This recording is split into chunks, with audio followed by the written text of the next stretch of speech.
आज हम दशमलव संख्याओं के बारे में पढ़ रहे हैं। सामान्यतः हम जो पूर्ण संख्याओं को देखते हैं हम लोग, हमारी प्राकृत संख्याओं को जिन लोग को देखते हैं हम लोग, तो हमारी संख्याएं जो है वो इकाई से शुरू होती है। इकाई, दहाई, सैकड़ा, हजार, 10,000।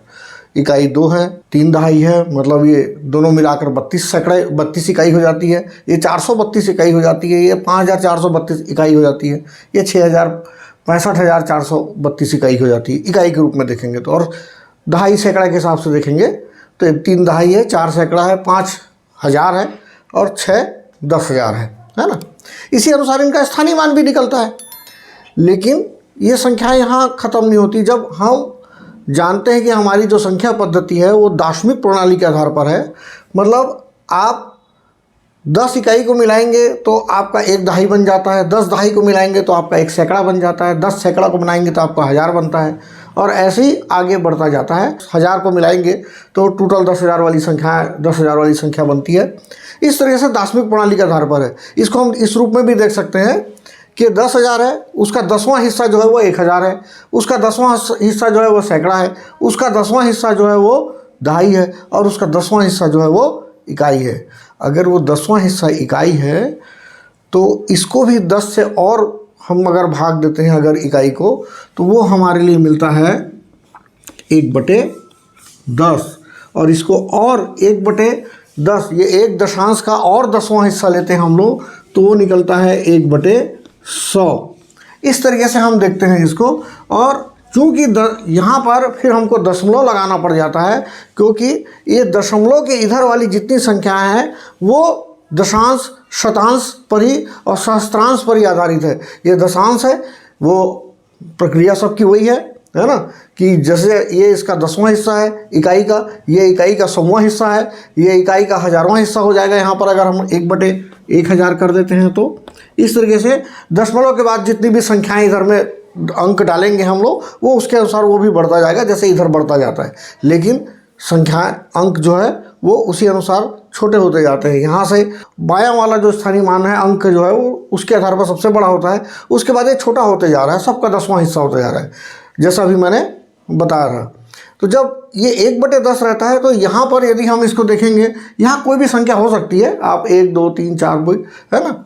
और ये यहाँ पर जितनी भी संख्याएं होती है वही संख्याएं जो है वो 1/10 या 1/100, 1/1000। लेकिन वो अंक अगर यहाँ पर और कोई है तो वो दूसरे अंक वहाँ पर लग जाते हैं। जैसे यहाँ 2 इकाई है, अगर यहाँ पर कुछ और रहता तो हम 3/10 रहता ये, और ये यहाँ पर 5/100 हो सकता था, ये 6/1000 हो जाता।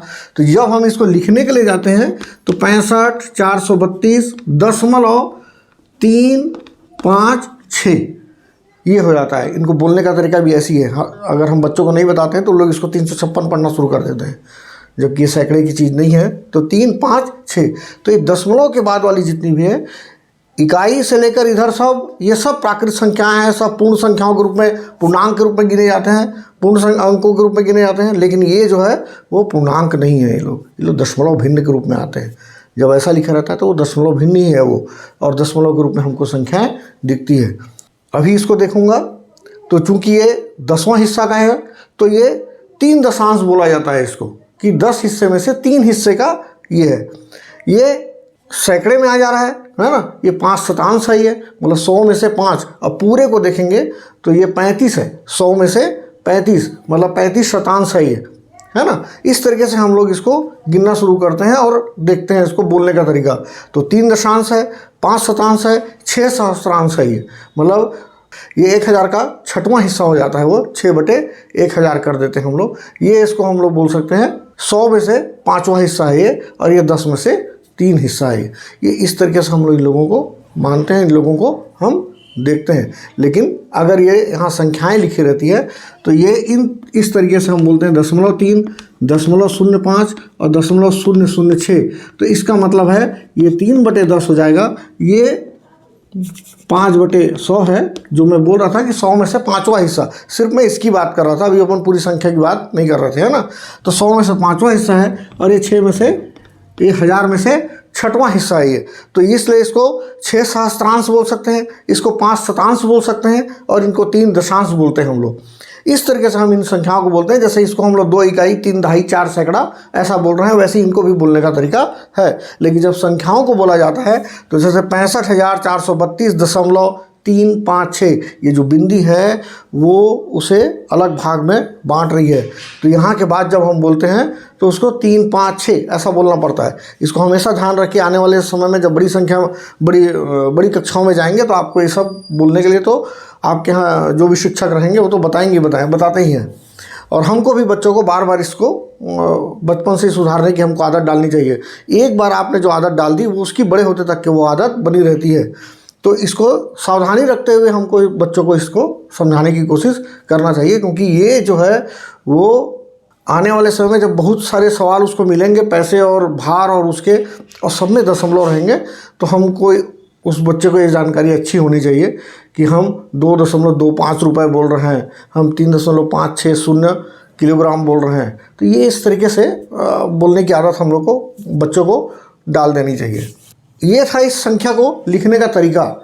लेकिन अगर मैं इसको समझाने की कोशिश करता हूँ, इन संख्याओं को यदि मैं समझाने की कोशिश करूँगा इसको, अगर जैसा हम दहाई सैकड़े के बारे में देखते हैं वैसे ही बिल्कुल ये भी उस रूप में हम लोग को मिल सकता है कि अगर सिर्फ इसको देखने की बात करेंगे तो अगर ये इकाई है पूरा और इस इकाई को हम लोग 10 हिस्से में बांट दें, यदि अगर 10 हिस्से में बांट दें, 1 2 3 4 5 6 7 8 9 10 हिस्से में बांट दें, तो चूंकि ये 3 दशांश है, ये मतलब एक इकाई के 10 हिस्से में का तीसरा हिस्सा है ये, तो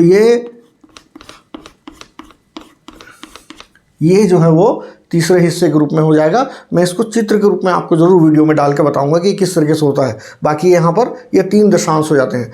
अब ये 5 है, अगर इसको भी हमको इसको भी दर्शाना पड़ेगा। ऐसे हमको पूरे 100 का एक हमको ग्रुप बनाना पड़ेगा इस तरीके से, और उसमें हमको सिर्फ 5 को दर्शाने से 5 को हम रेखांकित कर सकते हैं, 5 को हम कलर फिल कर सकते हैं, उसको रंग भर सकते हैं और 5 उसके अनुसार हम लोग दिखा सकते हैं। लेकिन जब इसको हम 35 के रूप में दिखाएंगे तो हमको पूरे 35 कॉलम हमको इसको करके दिखाने पड़ेंगे। इसको हमेशा सावधानी रखना पड़ेगा जब भी आप इसको दिखाने की कोशिश करते हैं तो इसको इसलिए क्योंकि ये जो इकाई है ये इकाई ही और हिस्सों में बटेगी, ये इकाई ही और 10 हिस्सों में बटेगी, क्योंकि इसके ये इकाई है और इसके आधार पर और 10 इसके 10 हिस्से करेंगे तो आपको मिलेंगे। तो थोड़ा सा इसलिए अलग तरीका हो जाता है बताने का। और इसको लेकिन बच्चों को हम लोग को जब तक थोड़ी सा चित्र लेकर हम नहीं बताते तो हमको भी बच्चों को भी समझ में थोड़ा सा नहीं आता है, क्योंकि हम इसके पहले उनको इकाई दहाई सैकड़ा में इन्हीं तरीक़ों से हम लोग बता चुके हैं। थोड़ा सा उनको और थोड़ा क्लियर करने की ज़रूरत पड़ती है और स्पष्ट करने की ज़रूरत हमको पड़ती है। तो ये तरीका हो जाता है इसको दर्शाने का। और चूँकि हज़ारवां हिस्सा बताना आसान नहीं है, आपके पास उतना बड़ा बॉक्स होना चाहिए, एक प्रकार से वर्गाकार या कोई एक ऐसी आकृति होनी चाहिए जिसको दिखा सकें। तो हमारे पुस्तक में है, जैसा बता रहा था कि ये एक इकाई का 10वां हिस्सा है, एक इकाई का 10वां हिस्सा। अगर हम उसको लिखने का तरीका देखते हैं तो 1 का हम 10वां हिस्सा देखते हैं, 1 गुणित 1/10, तो इसका मतलब भी 1/10 हो जाता है वो। अब ये है कि वहाँ पर इकाई कितनी है उस पर निर्भर करता है। उसके बाद में आप उसमें 2 हिस्सा 3 हिस्सा 4 हिस्सा जो भी करना पड़ेगा हम लोग को। ये किसी इकाई के 10 हिस्से में से सिर्फ एक हिस्से को बता रहा है, जिसको हम दिखाना चाहेंगे तो 0.1 हो जाता है वो। लेकिन अगर वो 2 हिस्सा होता, 2/10 होता, तो हम इसको दिखाते 0.2, और वही 3/10 होता तो हम इसे दिखाते 0.3। मतलब ये 0 जो है वो वास्तव में इकाई वाला स्थान है और यहाँ से वो दशांश शुरू हो गया है। तो दशमलव के पहले इकाई और उसके बाद दशांश। यहाँ चूँकि इकाई हम लोगों ने 0 करके रखी हुई है इसलिए हम यहाँ पर 0 दिखा रहे हैं। अगर कोई यहाँ पर इकाई होती 2.1, 3.2, 4.3 टाइप से, तो हम यहाँ 2, 3, 4 कुछ भी लिख सकते थे, ऐसा है। तो ये 0.3 के रूप में आ जाता है। अगर इसको देखने का तरीका, चूँकि मैं अभी बोल रहा था कि इकाई का 10वां हिस्सा है, तो हम लोग ये भी बोल सकते हैं कि 1 का 1/10, और का मतलब चूँकि गुणा होता है तो 1 गुणित 1/10। जब इसी में हम लोग शतांश में आते हैं तो वो इस 1/10 का भी 1/10वां हिस्सा हो जाता है ना। तब ये हो जाता है 1/10। 100 और हम इसको लिखते हैं 0.01 इस तरीके से। अब ये है कि अगर हम इसको, ये एक हिस्सा है, 100 में से एक हिस्सा, 100 में से 2 हो सकता है, 100 में से 3 हो सकता है, 100 में से 4 हो सकता है। तो अगर ये 0.04 हुआ तो हमको 4/100 लिखना पड़ेगा। हमको 0.03 हुआ तो हमको 3/100 लिखना पड़ेगा हमको। ये इस तरीके से हमको इसको दिखाना पड़ेगा। 0.05 हुआ तो हम इसको लिखेंगे 5/100 और वो ये बोला जाएगा इसको कि ये 5 शतांश है, ये 3 शतांश है, ये 4 शतांश है। जैसे इसको हम लोग 3 दशांश बोलते हैं, इसको 2 दशांश बोलते हैं, इसको 1 दशांश बोलते हैं। बोलने का तरीका थोड़ा सा इसलिए अंतर हो जाता है। जैसे 1 इकाई, 2 इकाई, 3 इकाई है, वैसे ये 1 दशांश है, ये 2 दशांश है, ये 3 दशांश है। शतांश में आते हैं तो ये 5 शतांश है, ये 4 शतांश है, ये 3 शतांश है। इस तरीके से उसको हिंदी में बोला जाता है। संख्या पढ़ते समय हम जनरली इसको नहीं बताते हैं, लेकिन अभी शुरुआत है तो हमको बच्चों को ये सब चीज़ों को जानकारी देनी चाहिए, है ना। और यही यदि अभी हम दशांश और शतांश को मिलकर हमारे पास में कोई संख्या बनी होती है हमारे पास में, जैसे एक उदाहरण के लिए हम लोग बोल सकते हैं, मैं 0.2 को बताया आपको, 0.03 को बताया मैं आपको। तो यदि मैं इसको इस तरीके से लिख के देखता हूँ कि 0.23 हो गया, अभी ये दशांश का जगह हो गया, ये शतांश का। अब हमको दशांश में 2 भी दिख रहा है, शतांश में 3 भी दिख रहा है। तो अगर हम इसको लिखना चाहते हैं तो हम लिखते हैं इसको 23/100, मतलब 23 शतांश हो गया ये पूरा 100 का मतलब शतक है, और 23/100 मतलब 100 में से 23 का मतलब हो जाता है 23 शतांश हो जाता है। अलग अलग इसको देखेंगे तो जब हम इसको अलग अलग करते हैं तो इसीलिए ये थोड़े से रूप में अलग अलग बन जाता है कि हम इसको जब स्थानीय मान के रूप में लिखाते हैं तो हम यहाँ पर 2/10 धन 3/100 ऐसा लिख के हम इसको हल करते हैं। जैसे इकाई, दहाई और सैकड़ा के लिए भी हम करते हैं, करते हैं विस्तारित रूप के लिए।